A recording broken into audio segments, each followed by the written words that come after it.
Okay, I'm going to go over some of the things from the test preview that we started Tuesday, but we didn't have time to finish it, or take your test. So you're going to take your test on Monday. I have already unlocked it. If you want to go ahead and take it early, you're welcome to do that. Someone asked about 3C. So here's 3C. It says, what is the slope of the line containing -3, 1, and 1, -2? And I have it worked out here for you. And that answer was C, just -3/4. I'm assuming maybe there was just a careless error there somewhere, but I wanted to put that in there. There were questions about number 4, so I'm going to talk through number 4.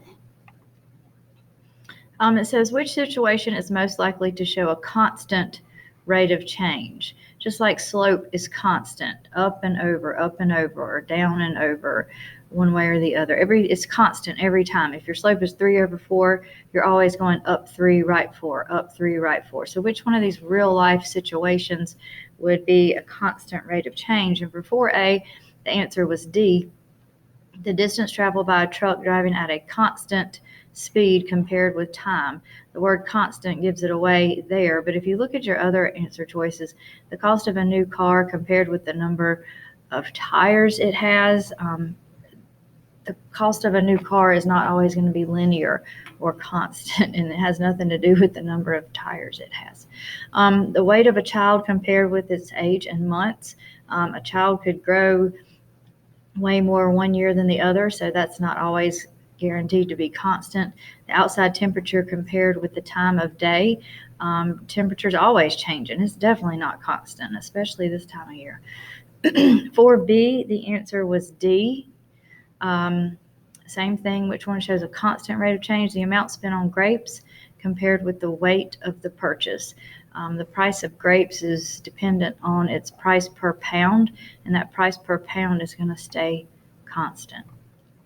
For C, that answer was B, and again, the word constant gives that one away. The amount of gasoline in a car's tank while driving on a highway at a constant speed compared with the time.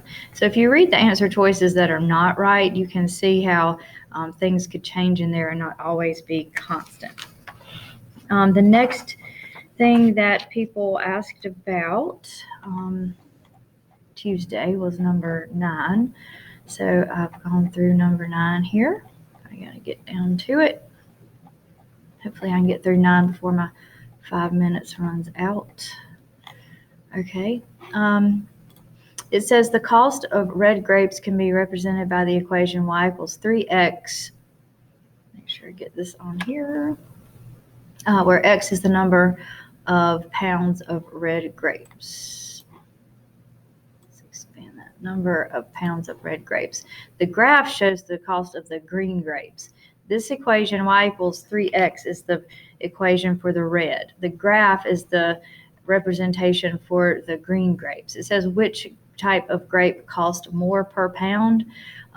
Well, if we plug in a 1 for the x right here, 3 times 1 is 1. So for the red grapes, it's $3 per pound. If you look at the graph, for 1 pound, it is $2. So $2 per pound. So B is the answer. Red grapes cost more per pound.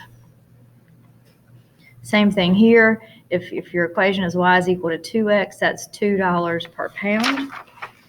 Here's the paper for that. And the graph shows that it's $1.50 per pound.